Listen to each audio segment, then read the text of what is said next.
And it's just those words that they need to overcome that hump of intensity of labor. And then shortly after that, there's a baby in their arms.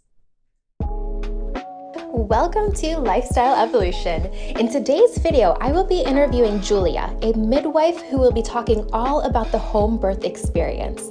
And not only is she a professional who is well educated and has experience of delivering over 300 babies, she is also very passionate about the work she does. This video is one that you do not want to miss, so stay tuned. Hey everyone, so today I am here with Julia and we're creating a video because I have been so interested in the topic of midwifery, of doing home births. So I wanted to ask Julia, for those of you that have no idea what midwifery is or what home births are, can you explain to them exactly what that is? So midwives are experts in normal physiological pregnancy and birth, opposed to the route that most people go in the United States is with an obstetrician who's trained in the abnormal of pregnancy and birth. So we are women who are here to be guardians of normal pregnancy and birth. Okay, wonderful. And the reason that I came across midwifery is that I had this knowing inside that in the future I will have a birth outside of the norm, what everyone goes to a hospital to have their birth. I ended up running across a documentary that talks all about these home births, and it definitely caught my interest. So here I am, and I want to educate all of you because this was something that I had no idea was an option for us. What I think is really interesting is that you say norm. I want to do a birth outside of the norm. Mm-hmm. Yeah. For me, birth is normal, and having a baby in the hospital is abnormal because the hospital is somewhere that you go when you're sick or you're injured or you need help for a medical condition. Mm-hmm. Pregnancy and childbirth aren't a medical condition. Right. And I think it's very normal to have your baby in the same loving environment that you created it. I'm so glad that I said that and that you had that response because all of us perceive that as being normal. So Great answer. I love that. And that's part of why I love doing things like this, because one of my biggest missions is to normalize birth. Mm-hmm. And a lot of my clients will ask, what do you think about me having my other children at the birth? And I think it's a wonderful thing to have them there because then it normalizes it for them. That a baby coming into the world is an amazing miracle, and it's not a medical procedure. Right. That's beautiful. And it absolutely is. You know, when my time comes, I am definitely going to go down this route. And you will all hear why this is such a great option as we progress through this interview. Now, how much training have you gotten to get to where you are now? So starting out, I thought that I was going to be a doctor. I knew since I was 4 years old that I wanted to deliver babies, and that's what God called me to do. So when I was in high school, I did my senior thesis on epidural birth versus natural birth. And I shadowed a nurse in the hospital, and I had already signed up to go to pre-med. I was going to be a doctor because, like you, that's the norm. I was raised in that culture in America that I needed to be a doctor to do that. After shadowing the nurse, I thought, I don't want to be the person that does surgery. I don't want to walk into the room at the last minute and catch a baby. I want to be with a woman the whole time. I want to support her through her whole journey. So then I went to nursing school and thought, I'll be a certified nurse midwife. And then I realized that in the state of Ohio, legally, I wouldn't be able to do home birth as easily as I would if I went a traditional path and studied under apprenticeship, which is how midwifery has always been passed down through the generations. So I went to a place called The Farm in Tennessee, where Ida Mae Gaskin, who's like the guru midwife of the US, she lives with other midwives and trains midwives. So I went there for a short training. And then I found a preceptor who was registered with the North American Registry of Midwives. And I worked with her for 4 years, almost 5, training, doing all the didactic learning on my own and all the clinical stuff with her. So upon completion of that, then I sat for the certified professional midwife exam and became a certified professional midwife. And that is what I practice as today, a traditional midwife practicing the midwifery model of care as a certified professional midwife doing home birth. And how long have you been practicing? 10 years. 10 years. Okay. So you definitely have some experience. Yes, almost 300 babies. 300 babies, wow. Close to it, yeah. Yeah. And throughout this process, do you reject anyone due to health concerns, any conditions that they may have? So what's unique is, like I said earlier, midwives are the guardians of normal, healthy pregnancy and birth. Okay. So I'm an expert in normal, and doctors are experts in abnormal. So women who have underlying conditions such as neurological conditions, seizures, heart conditions, things like that, that their pregnancies would be more high risk. Typically, it's not safe for them to birth at home. So when I meet a potential client, I do screen them to make sure that it's a safe risk to birth their baby at home, because it's my job to keep them safe. So there are instances that it's not safe to have a baby at home. And I'm thankful that we do have modern medicine and doctors and medical technologies that are life-saving in those situations. And over the past 10 years, have you had to reject? I have had to risk out some clients, yes. Okay. Yes. Now, also, as we speak about risks, what are the risks of home birthing? Wow. There usually aren't risks. It's more, we say, like, what are the risks of not having your baby at home is typically what we say. So when you're not intervening in a natural process, typically your risks are extremely low. When you intervene in the process, that's when you create risk factors. So for example, in the hospital, a lot of times they'll use Pitocin to augment labor. That can put unnatural stress on the mom and the baby. And it causes or creates a risk for fetal distress. And then suddenly you need an emergency C-section. Had you not intervened in that natural process by augmenting labor, that wouldn't have been a risk, and you probably wouldn't have needed that emergency C-section, if you will. So there are risks. Anything can happen without us being able to foresee it. A lot of things like preeclampsia, we see that prenatally before birth.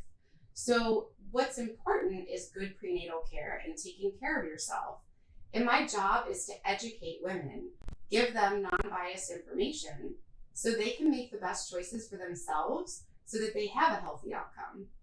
And when you're living a healthy lifestyle, typically your risks are very low. And that was something that came to mind preparing for the pregnancy. Eating the right foods, getting the right nutrition. So you guide them along the whole way. Yes. Okay. Yeah. Wonderful. Wonderful. And overall, if you had to compare hospital birth versus home birthing, what are some of the greatest rewards for you and the mother expecting? That my clients get to birth the way that they want. Okay. It's their journey, it's their story, and they write it the way that they want to write it.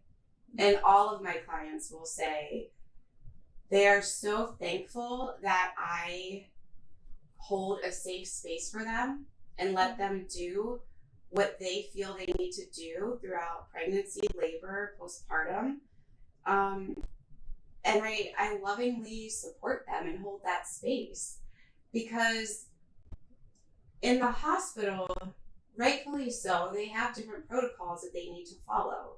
So that means when a mom goes in there to give birth, she has to be armed with what her wishes are, her birth plan, if you will, and what she's not willing to accept. And so then she's having to constantly make decisions throughout a labor.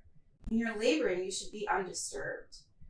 And to be disturbed constantly, even by taking a blood pressure every 15 minutes to every hour, is disturbing that natural primal process of labor and birth. So women are extremely thankful for, I want to say, hands-off approach, but it's not completely hands-off. if a mom needs physical support, like a back rub, we do that for her. But we don't intervene with, breaking her water.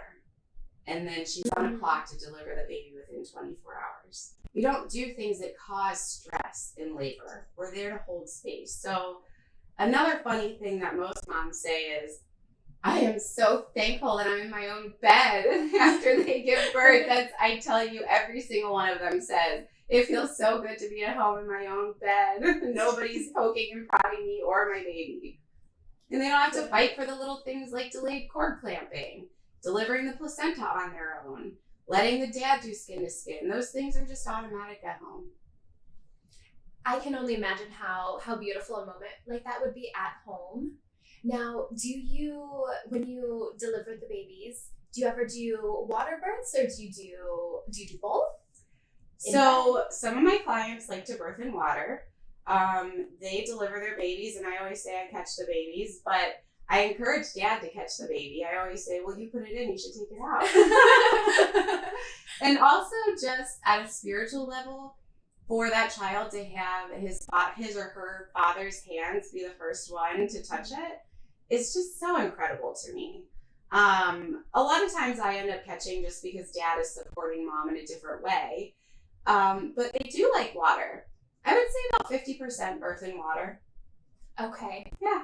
Now, do you recommend which would be better for the mother and father, or do they choose? They choose. I do tell them to look at water as a tool and not a destination. Okay. So it's a tool to have in your toolbox as a comfort measure. And if you end up wanting to birth in the water, that's absolutely okay. And what are the benefits of birthing in water versus in the bed? It is strictly for the mom's comfort level. Okay. Yeah. So it's not easier. That has nothing to do with it? Mm-mm. Okay. Yeah. And also, with the process from start to finish, how much time do you spend speaking to the mother and the father, guiding them throughout the process? What is the whole process? So I do all of my clients' prenatal care. Each prenatal visit is about an hour long, which is a lot different than the standard OB model. Because like I said, my job is to give non-biased information and education so that clients can make the best choices for themselves, and then I support those choices. So an average of 10 prenatal visits throughout care. So that's at least 10 hours. And then the birth, I'm usually with them for an average of 8 hours. Then postpartum care, I do 5 postpartum visits at their house, which is a lot more than the standard of care, which is you see the doctor before you leave the hospital, and then you go to their office when you're 6 weeks postpartum.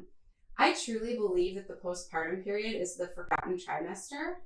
Everybody's really excited about the baby and this new bundle of joy and miracle that came into the world, which is wonderful, but what about mom? How is she feeling? And she may be doing wonderful. However, I've been giving her all this attention along the way. Why wouldn't I continue that attention to her specifically to make sure that she has a space being held for her to express what's going on with her emotionally, physically, becoming a new mom, and your heart grows in a way that you just can't even describe. Wonderful. To have all of that support, I think that changes the whole dynamic of birthing, because when we go to a hospital, it's just in and out. And you build a relationship with a midwife versus going to the hospital and just having that quick visit. And sometimes I hear that there's many nurses and doctors that switch, so you never know who you're going to get. And that's another part of birth, being undisturbed. When you go into labor, it's a very intricate cocktail of hormones that have to flow in order for labor and birth to happen. And a woman has to feel safe and uninhibited in order for those hormones to start flowing. And just like any other mammal, they go off into a dark, quiet, secluded place to give birth, because that's the environment you need in order to open up. And when you have bright lights and different people coming and going, it's a little bit harder to be so uninhibited to let that process happen. So at home, you have the people that you choose to be there with you, and you have the same midwife along the way. That's definitely comfort right there. Everything that you have spoken about, that is true comfort, and I'm sure it's very easy for each mother that you work with to give birth just because of that, because there's no bright lights, there's no people coming in and out, and I'm sure it can be a stressful and nervous situation.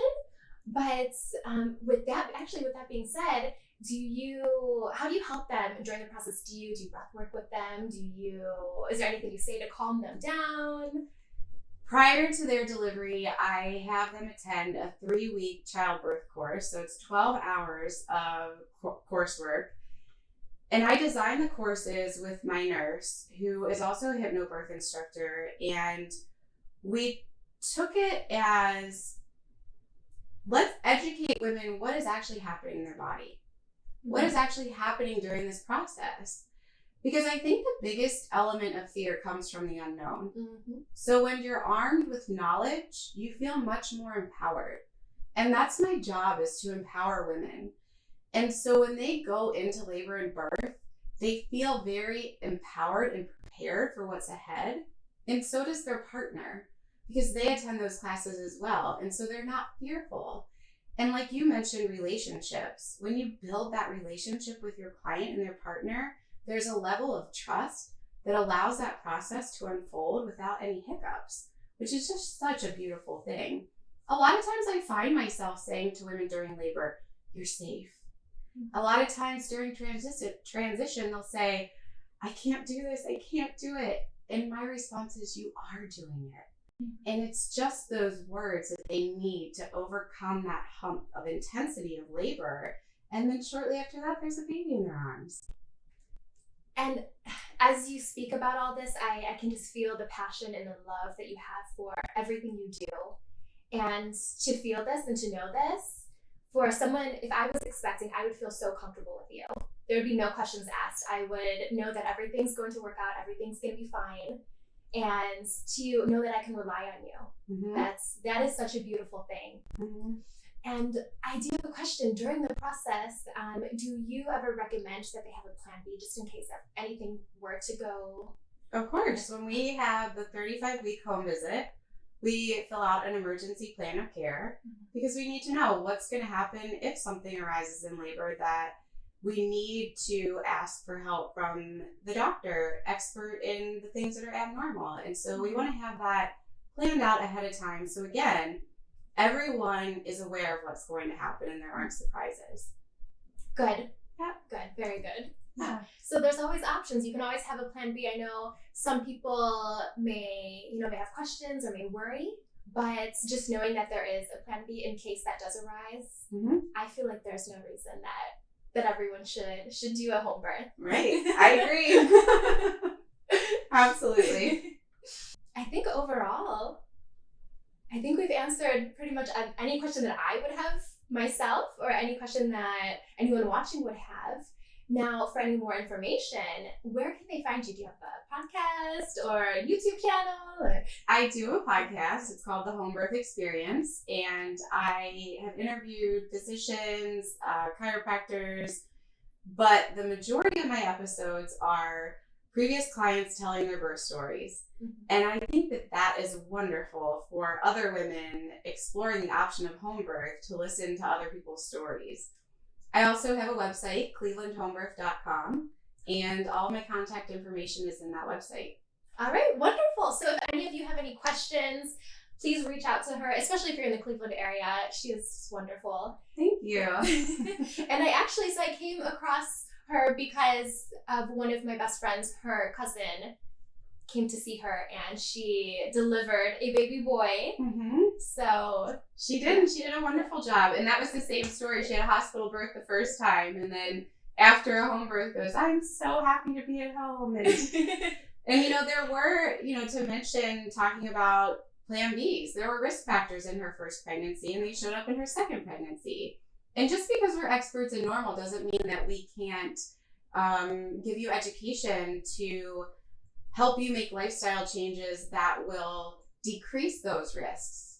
And we can draw blood, we can run labs, we can do all the things that we need diagnostically to determine if it's safe to proceed with home birth. And if not, then what is our option? So a lot of people fear home birth because they think, well, it's just some hippie coming to my house and, they're just going to catch the baby and do they know anything?